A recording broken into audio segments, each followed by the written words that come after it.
Friends, నాకు ఎప్పుడైనా time దొరికినప్పుడు ఇంట్లో ఏదో ఒక స్నాక్స్ అయితే ప్రిపేర్ చేస్తారనమాట. లాస్ట్ టైం అయితే జంతికలు చేశాను కదా, అదైతే అయిపోయిందనమాట. ఈసారి అయితే ఇంకేదైనా చేద్దామా, స్నాక్స్ డైలీ తింటాం కదా అనుకొని అయితే స్టార్ట్ చేశాను అనమాట. నేను ఎన్ని వెరైటీస్ ఇంట్లో చేసినా కానీ మా హస్బెండ్ అయితే ఈవినింగ్ వచ్చేటప్పుడు బజ్జీలు బోండాలు తేవడం అయితే మానరనమాట.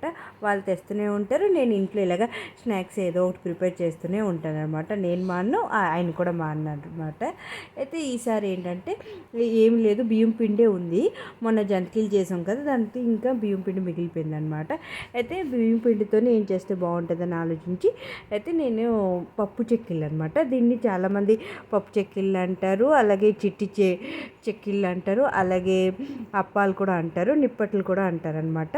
మీరేమంటారో ఫుల్ వీడియో అంతా చూసిన తర్వాత చెప్పండి దీన్ని ఏమంటారు అన్నది. దీనికోసం అయితే నేను 3 కప్పుల బియ్యం పిండి తీసుకున్నాను. అందులోనే ఉప్పు, కారం వేసాను. ఆ తర్వాత అల్లం, పచ్చిమిర్చికి పేస్ట్ కూడా వేసాను. దాని తర్వాత శనగపప్పుని ఒక గంట ముందు నానబెట్టిండి అనమాట. ఆ శనగపప్పుని వేసాను.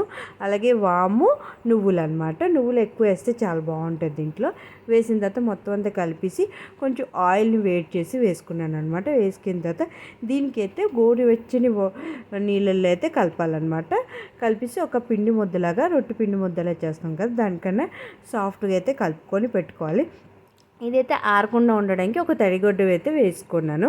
వేసుకున్న తర్వాత దీన్ని మనకి సైజు మనం ఎంత చేసుకోవాలనుకున్నాం, ఏ సైజులో చేసుకోవాలనుకున్నాం ఆ సైజులో అయితే చిన్న చిన్న బాల్స్ అయితే నేను చేసుకోవాలి. ఇలాగైతే నేను చిన్న చిన్న బాల్స్ అన్నీ చేసుకున్నాను. చేసుకున్న తర్వాత ఇప్పుడైతే ఒక ఆయిల్ పేపర్ అయినా అదే నేనైతే ఇది ఆయిల్ పేపర్ అనమాట, అది పెట్టుకున్నాను. మనకి ఆయిల్ వస్తుంది కదా, దాన్ని పెట్టుకొని దానిపైన అయితే ఇలా పెట్టుకొని గ్లాస్తోనైతే చిన్న చిన్న చెక్కిల్లాగా చేసుకున్నాను అనమాట.